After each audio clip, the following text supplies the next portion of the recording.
turbines collectively, that's 1,332.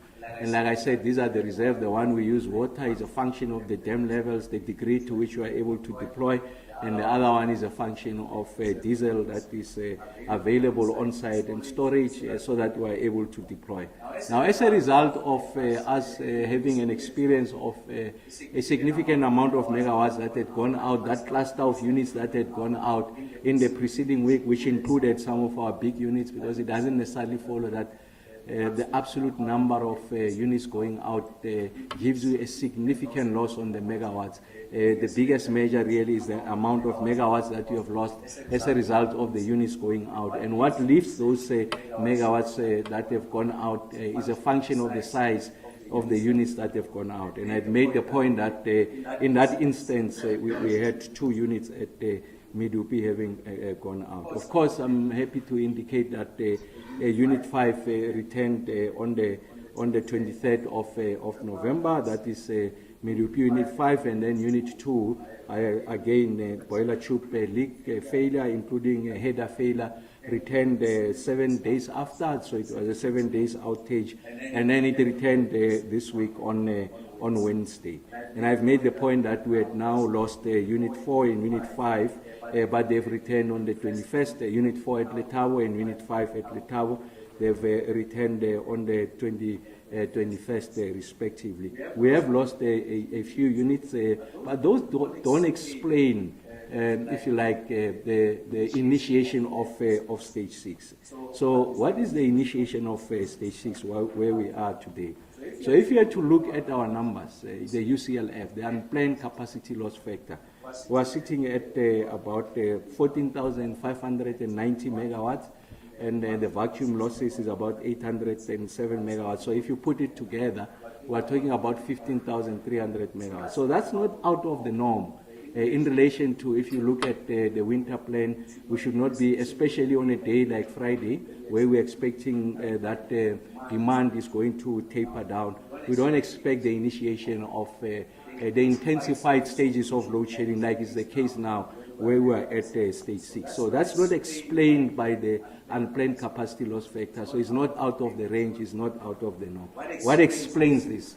What explains this is the fact that we had overcommitted our reserves. So for purposes of protecting the grid, we need to ensure that we continue to protect the reserves. So we're not going to engage them at a heightened intensity. And as a result, you don't have the benefit of that 4,600 megawatts that will ordinarily draw from our emergency reserves. Remember, it's a 2,300 of pump storage, and there's also the open cycle gas turbine of about 1,332. Of course, so we don't have that benefit. And as a result of that, it calls for the intensification of the load shedding. So what is so that's the explanation of where we are for purposes of protecting the grid. So 2 interventions we'll make. And of course, Eskom has already announced that we plan that if you look at the cycle, the interventions we want to make,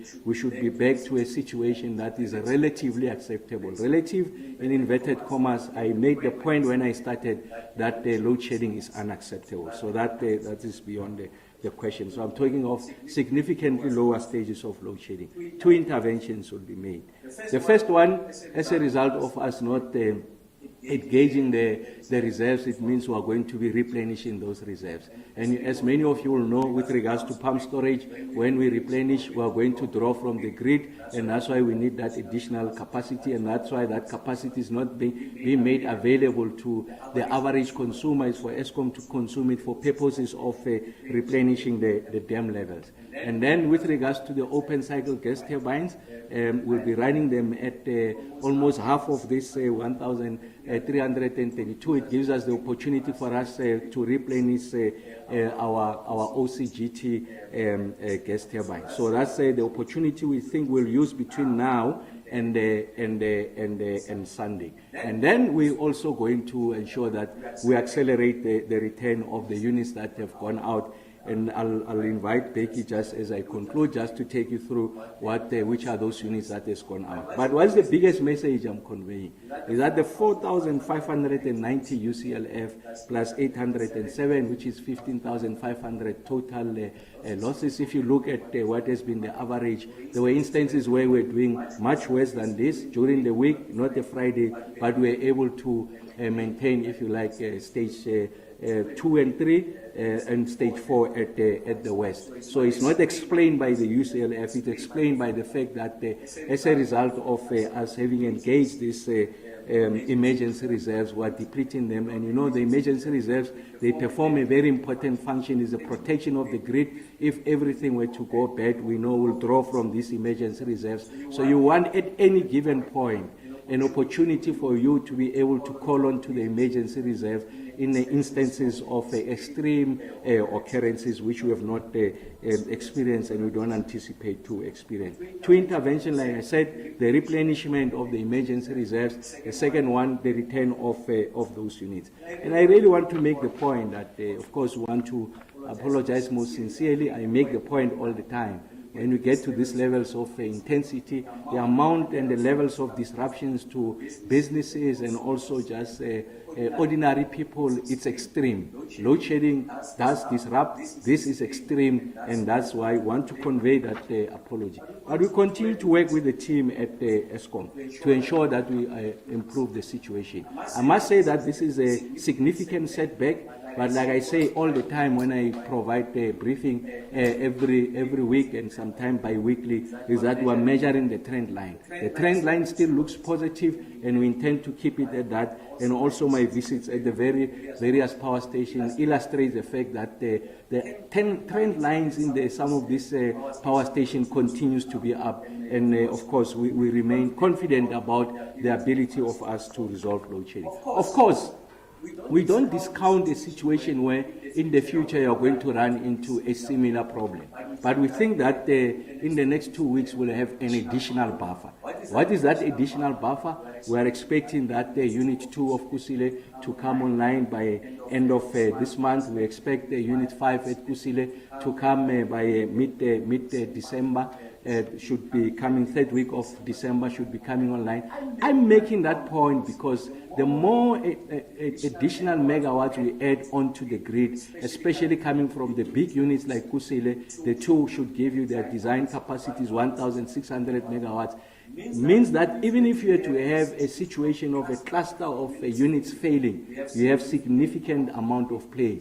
So the degree to which you are able to intensify load shedding will not approximate the levels that we are experiencing now. And that's the point I'm making, is that when I say you have turned the corner, it's because we are adding significant amount of megawatts. And of course, these are engineering units, they are prone to failure. It's an inherent risk, they will fail at times, but that's not the excuse. What we have is that the benefit is that the more we add the megawatts, the better our opportunity to be able to address the situation and not get to a situation where we are faced with the intensification of load shedding to proportions of stage 6 as we are experiencing today. I'm going to invite Mr. Numalo just to add on some of the units and the interventions we're making, and then we'll take the questions. Thanks, Epic.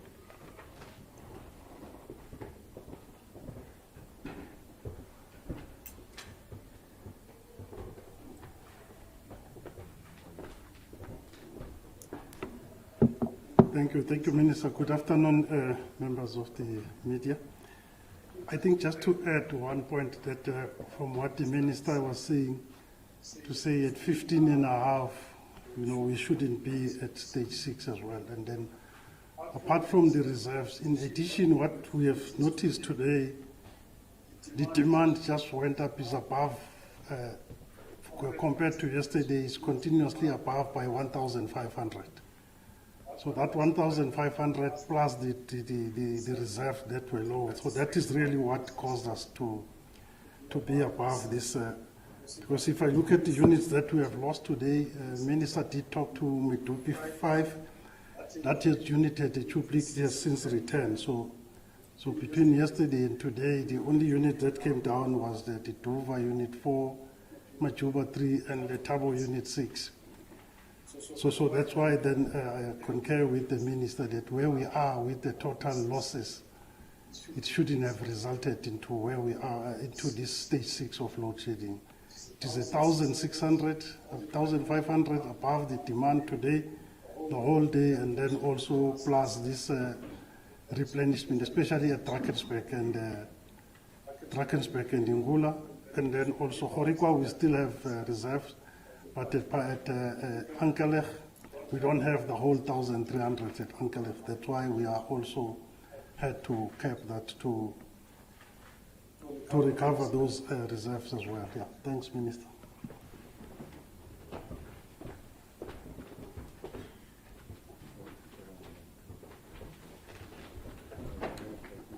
Thank you very much, Minister, and thank you very much to Begi as well.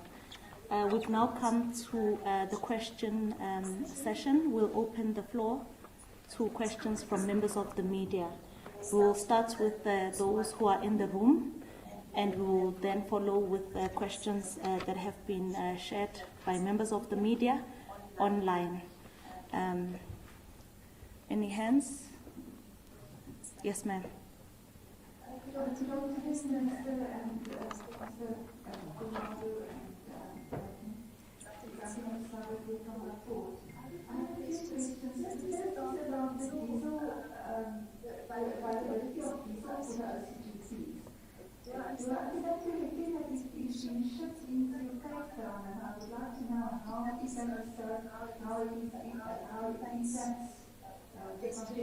how that impacts the reliability of diesel to ICGT.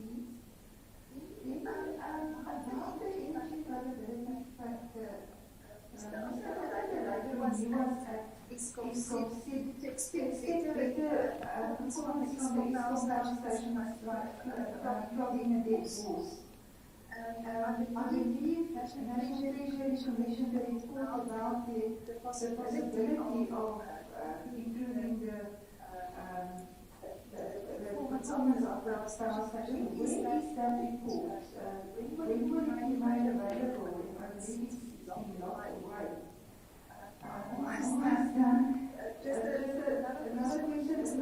How much new capacity, generation capacity has government procured this year? And what powers does the Minister of Electricity have to expedite that? And then just the last one, this trend is moving upwards. But if average this year, the average year is now standing at 34.83%, whereas the average for last year was 88%. It's trending down. So maybe you can explain what is based that calculation on. Thank you. Thank you, Antoinette. Any other questions in the room?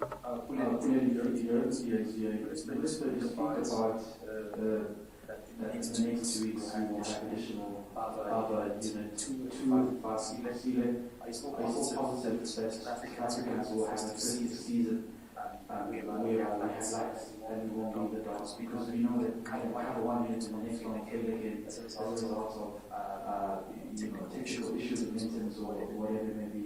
Are you ruling out the possibility of sabotage as well? Because I think maybe you're failing why would be so much demand when we go for the second wave and we experience some season rather than winter as well compared to winter. Also, when it comes to the reserves as well, what explains is the grid protected? Do we run the risk of running our reserves and seeing the grid collapsing as well? Thank you. Thank you, Pule. Any questions in the room before we go to Ishmael for questions that have been shared online? Ishmael? Thank you, Chairman Anderson. Just a question from generally dismissed intelligence. Minister, is there any good reason why the status quo weekly status report for week 27, 2023 is not published on the ESCOM website yet? Minister, once said you see LS is 4,590 megawatt, equivalent to 2,500 megawatt, which is correct. The next question, hello, independent area. How many hours can the OCGTs and pumped storage projects provide today? What was the project for the 1,500 megawatts spike in demand? And what about the demand management energy intensive such as site aluminum as well? The next question is for Marty, news 24. For clarity, the reserves are running low because Eskom has been relying on these stations more over the summer month to support plant maintenance. The next question, that's all for now. Thank you very much, Ishmael and colleagues. We'll start with okay, there's one more question Sorry, I from just wanted to speak inside the Minister, it seems those takes everyone by surprise, even you. How does that happen? And secondly, we have reiterated throughout the staff, the president, the SGF, the ANC, that come December will not be experiencing load shedding, promise that load shedding will be done with. Would you say they failed to reach your objectives of taking South African confidence that will not be experiencing different load shedding by December this year? Thank you. Thank you, Pule. The Minister will answer to that shortly. We'll start with Bheki Nxumalo.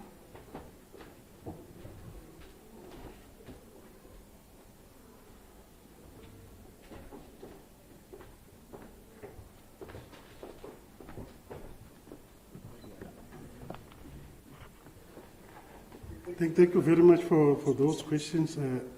Antoinette, the OCGT diesel supply at Cape Town, we have not been impacted by this congestion. Yeah, I think it's more just the logistics, because Ankerleg is more the tracking system that impact on Ankerleg. So the congestion has not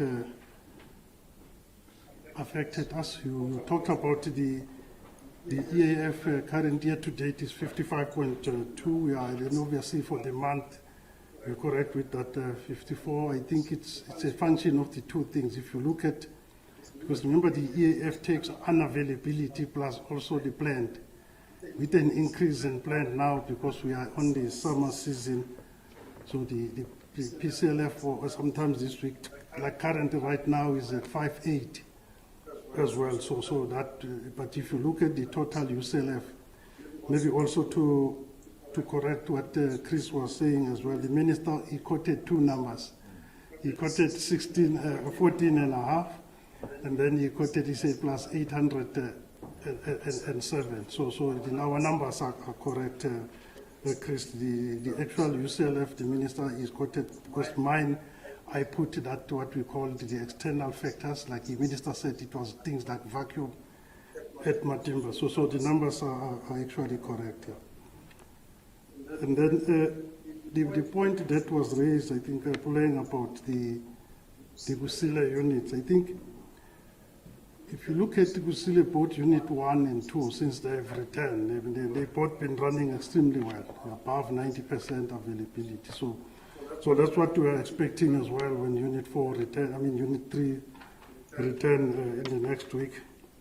So that helped as well, because when you get those units, they create stability now. Remember I said that we are also taking lessons from Medupi to make sure that whatever we've learned at Medupi, we transferred it to Kusile. So we are seeing those signs now since unit 1 and 3 have returned. So we are seeing, so as this unit comes in, they give us that buffer as well. I think the minister will talk to the NT and the capacity.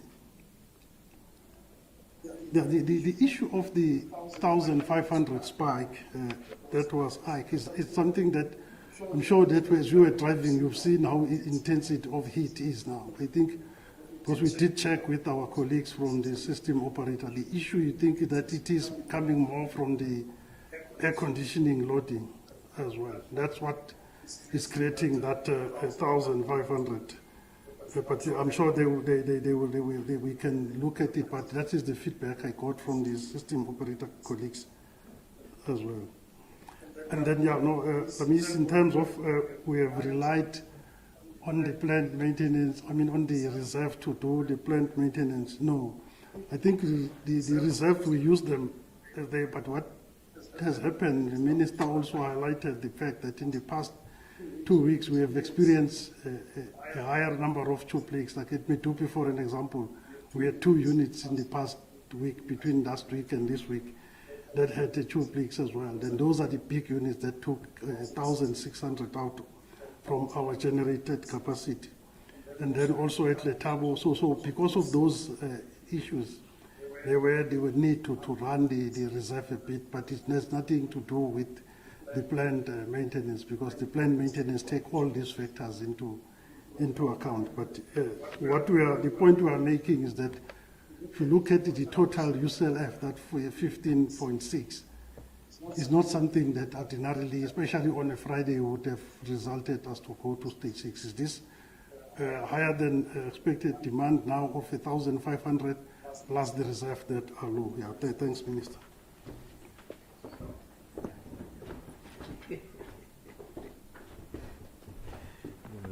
Thank you very much, Becky, for that. Maybe just to go to Antoinette. So she makes an important observation to say that the EAF to date, I think she says it averages about 54% or so.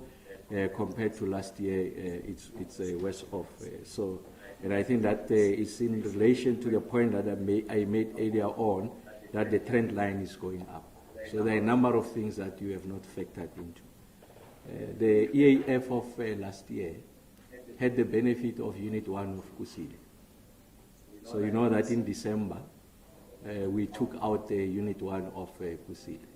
So 900 of Quebec, I'm very sorry. Thanks, Becky and Daphne. So you took out 980 megawatts. So the EAF of that year will also have taken into account the fact that until October you had the benefit of Unit 1, 2, 3 of Kusile.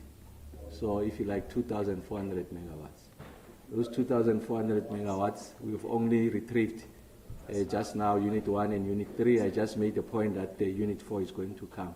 So essentially, there's 3,100 megawatts that we didn't have the benefit of for the most of the year. And that's why I'm saying the trend line goes up. If you had to take those, make an assumption, you plug them into the available capacity, you will see that it's exceptionally better. So that's the point I want to make. The trend line continues to go up. And then on the issue of the report that Antoinette refers to is the VGP. That report was commissioned by National Treasury, trying to understand how best we can improve the performance of the units.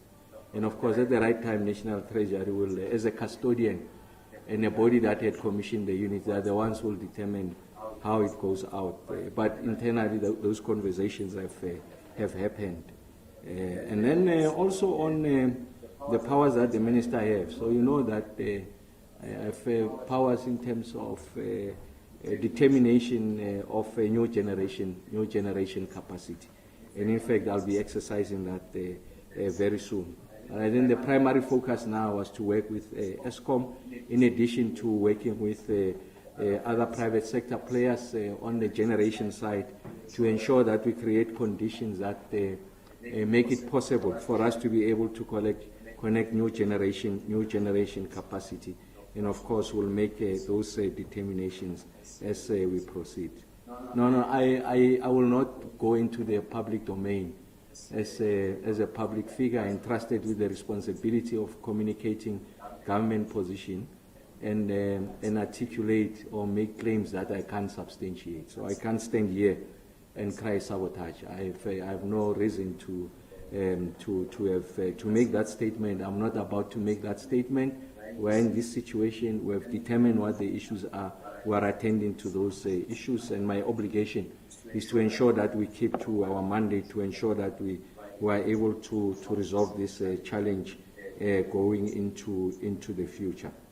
And then on the issues around whether this took us by surprise, we make the point, myself and Mr. Numa, that it's an extraordinary occurrence that we have a sharp increase of 1,500 additional megawatts demand placed on the grid.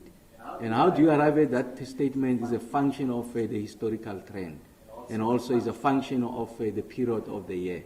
So we never expected that you'll have a situation of an additional 1,500 megawatts. But we continue to make the point that it is important that we are addressing the issues of the units that are out, so that we get to ensure that we, even if there are unexpected spikes, the significant buffer, what Mr. Ngumalo refers to, the introduction of greater levels of stability, and the point he makes about Unit 2 and 5 are important. And then on the issues in relation to our quest to resolve load shedding, I repeat the statement. When we go into the period, as we go forward, these units coming back, Unit 2 and 3, Unit 2 and 5 at Kusile, the improvements that Mr. Numalo has been making, you can see that the consistent positive trend line, you will see significantly reduced levels of load shedding. So I'm repeating that statement. We'll repeat significantly lower stages of load shedding. And I also want to say that it will not be uncommon that for days, some days during the December period, that will not have load shedding as a result of the fact that your intensive energy users will not, some of them would have closed. Of course, as Mr. Numalo has indicated, we are going to ramp up planned maintenance. So the intensity of load shedding, I make the point, on average is going to go significantly lower as we continue to see these improvements. As Mr. Numalo has indicated, I mean, if you look at the units that have returned, Unit 1 and 3 at Kusile, he makes the point that their performance is consistent above 80%. So we do expect that as we return that Unit 2, as we return that Unit 5, we are likely going to see that trend if Unit 1 and 3 is anything to go by, and also the kind of improvements that we have been making. So I repeat what I've been saying myself in publicly. We're going to see significantly lower stages of load shedding for a multiplicity of reasons, the issues on the demand side. But the point that I make consistently, and I don't want to miss that opportunity now, is that even if we are to see significant period of less load shedding and or in some days a consistent number of days without load shedding, this situation has not gone. We have not resolved the problem. And like I said, the biggest problem, the biggest opportunity we have, or the way to resolve this, in addition to the work that Mr. Numalo as the head of generation is doing, of course assisted by the board and the collective of the men and women at ESCOM, is to ensure that we get new generation capacity. And that new generation capacity will be enabled by our ability to ensure that we are able to roll out and strengthen transmission. So that's the most enduring solution to this problem. There's so much that they can do. They can reach that EAF as the target is for next year of 65 and get to 70, but for as long as there is no additional generation capacity, the burden on ESCOM will be too much to be able to address this situation. Of course, for now it's important because the shortest possible way of addressing this situation is to ensure that the dominant player, that is ESCOM, gets to perform, and the team is doing all that they can to ensure that we're able to improve this performance going into the future. Thanks, TK.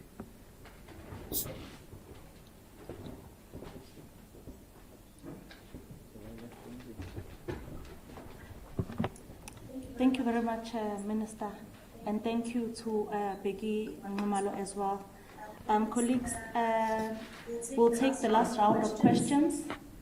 Again, starting with questions in the room. Do we have follow-up questions in the room? And then we'll conclude with questions from Ishmael.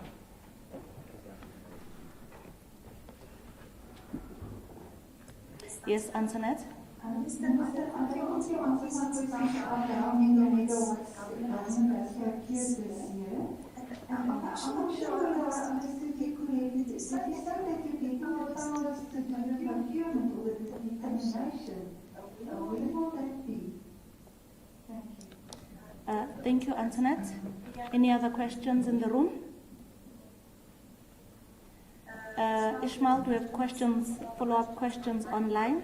Yes, Chairperson. The first one, Kgosientsho is this report. Can the Minister explain how much megawatts are being contributed to the grid by renewables currently?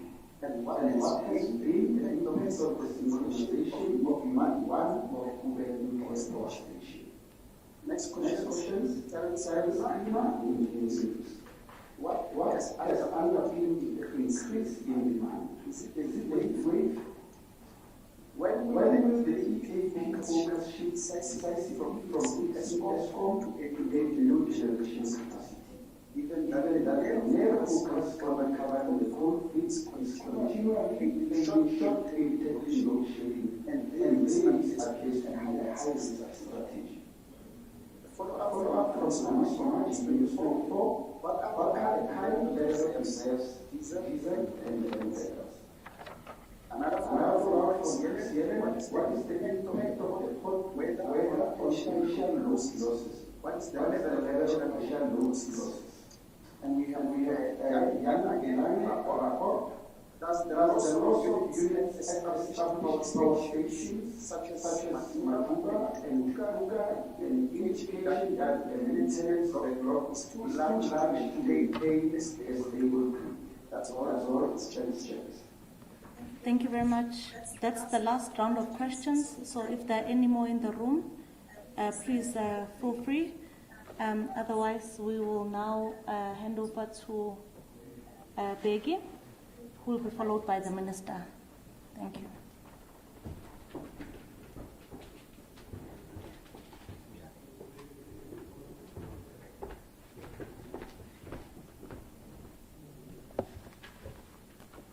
Thank you, Tsakani.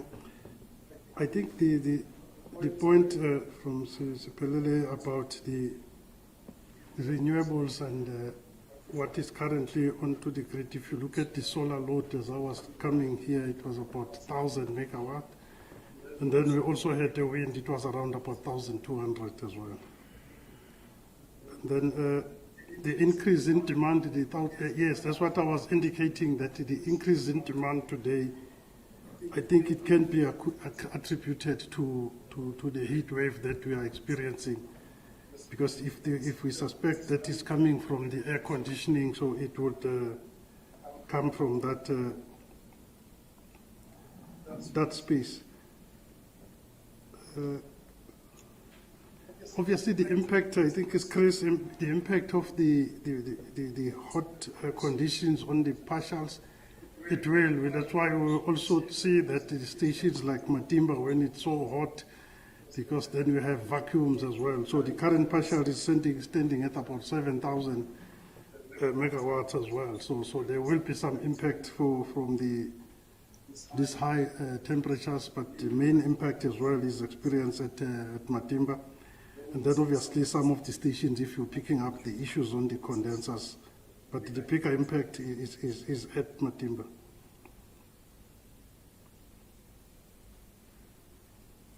And then I think the issue about the losses of the units at Majuba and Letabo and those stations and Tutuga as indications of the maintenance backlog. I think if you look at especially the leaks that come from the boiler tube leaks, like you would see at Majuba, the unit they go through the cycle. I think it's not really that to say that it's because of the maintenance backlog. Because even when you are having the boiler to work on it, you can't work on possibly every boiler tube that you have there. We've got areas that have been mapped that are prone to high erosions or things like that. Those are the areas that you would normally focus on, but you will always have this time to time the tube leaks happening. The only problem is when you find that you've got the tube leaks at Matimba, at Metupi, and 2 at Letabo, and 2 at Majuba, all of them happening at the same time. That's where we pick up the bigger risk. But if everything was stable, the temperatures was not as high as it is, and the demand wouldn't be that high, those are part of the things that get factored in as we are planning. But yeah, when you get to the number of boiler failures happening at the same time, that's where you will pick up the Minister will leave that to the new capacity. I think you can pick that one up. I think I've covered everything. Thank you very much, Becky. Antoinette, thank you once more for the question. No, I'm talking about the determination of new generation capacity. So that's the powers that I have. The issues of procurement, that section is still sitting with the DMRE, and of course it is procured through the IPP office. So that's the point. And in relation to how many megawatts, of course that government has procured. Remember that the government procurement program is done through those bid windows. So you know the last bid window number 6, there was about 2,000 megawatts that was not allocated as a result of issues of grid capacity. And I think only 1,000 megawatts. But it doesn't necessarily mean that those are on load. I think if you look at the trend line, the total amount of capacity that has been procured and contracted is about 11,000 megawatts. And I think we only get the benefit now of 6,000 megawatts because the others are still at the various stages of the project life cycle. So the grid is not necessarily benefiting from those megawatts. And Mr. Nxumalo has indicated what we are getting now. And then there was a question with regards to the energy action plan that there's overemphasis on fixing ESCOM, and that's a high-risk strategy. Maybe let me make the point. Of course, it is the case that when I give an update on a weekly basis, there will be a greater level of emphasis on the performance of the grid and the work that the team is doing at the ESCOM, and the team is the board executive, but in particular the work that Mr. Nxumalo is doing because he's on the generation side. It's just to lose sight of the fact that I do get to report also on the work that gets to be done in relation to, for example, outcome number 2. I've made the point that there has been significant amount of liberalization on the generation side, and as a result of that, there's a significant amount of megawatts, a pipeline of projects, about 66 gigawatts, that are at various stages of the project life cycle. Of course, not all of them are going to reach a financial close, but we continue to enable them. For an example, as part of the work that Minister Krisi has been doing on accelerating the EIAs, we know now that she has enabled about 15,000 megawatts of generation capacity. But it doesn't follow that 15,000 megawatts is on the grid. There are other elements that needs to come into play, and we know that the significant constraint to our ability to be able to add new generation capacity onto the grid has to do with the transmission. We also reported, we are reporting also on the issues around the rollout of rooftop solar. And I think the point that has been made consistent is that, of course, in part as a result of the incentives that the Minister of Finance has introduced, we have seen that there's been an additional installation over a period of a year. If you compare June last year and June this year, an additional 2,200 megawatts of rooftop solar interventions. And we did report that I think now we're sitting at about 4,000 megawatts or so as a result of these interventions. And then we did make the point with regards to outcome number 3 that DMRE will be going out on another cycle of bid window number 7, to be able to get additional megawatts. I've made the point about bid window number 6. 2,000 megawatts was not allocated when DMRE went out as a result of the constraint on the grid. And then outcome number 5, Minister Godang does report on it, on the creation of the 3 companies, just undermining the vertical integration of ESCOM. But we know that, like I said, the shortest route to addressing the intensity of load shedding sits with the degree to which we are able to improve the performance of the installed capacity at ESCOM what we call the EAF. The others, they take a lot of time. So I've made the point that the 66 gigawatts, I mean, it can resolve your problem, but you have to have transmission in place. Minister Creasy approved from an EIA point of view 15,000 megawatts. No, they must still go through other stages before they get to financial close, and construction must happen for us to be able to benefit from the grid. So that helps you over a longer period, a medium to long-term period, but in the immediate, the solution resides with us addressing the performance of the installed grid, and then over time, there's additional generation capacity. And just to repeat, I think we received another question here, just indicating that on the issues of where we are, we made 2 points. The first one, as Mr. Ngumala has indicated and also reiterated, was the spike in demand, that it is out of the norm. An additional 1,500 demand on a Friday, given the period we are in. So that's the first part. And then the second one was on the depletion of the reserves and the fact that we need to replenish those, and therefore you don't have the benefits of the total megawatts that you can draw from your reserves, because you are pulling them back for you to be able to replenish them so that they are able to perform the function that they've been designed to perform. So that's the two primary reasons why we are at stage 6. And as I conclude, I did make the point that we're looking to replenish those emergency reserves, and of course we're confident that the other units will come on stream for us to be able to ensure that we're providing significant amount of relief. And I think what this occurrence has done is just for us to begin to appreciate over time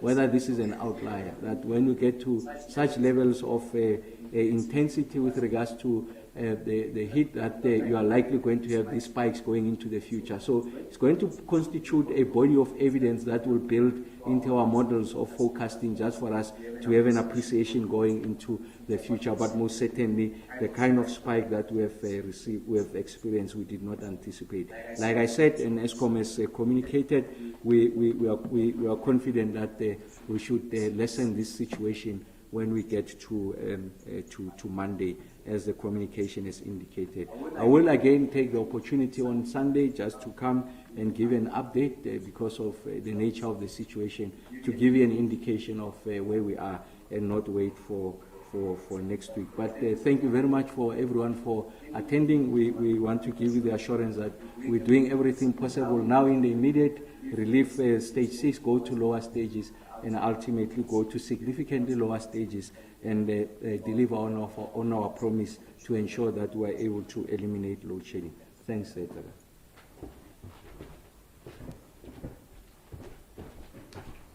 Thank you very much, Minister Kgosientsho Ramokgopa, for this media briefing. As the Minister has indicated, we will have a media briefing on Sunday this week for an update. I will take this opportunity to thank everyone for making it to this very short noticed media briefing. Thank you very much, colleagues. We've come to the end of this briefing.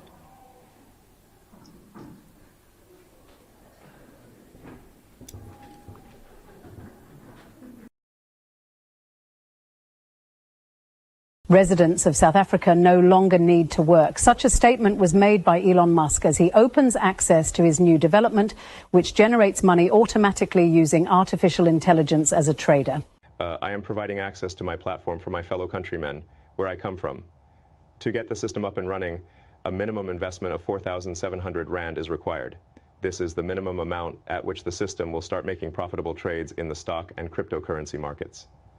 To gain access, you need to register on the official website, wait for a manager's call who will assist you in the subsequent steps, including account funding and program setup.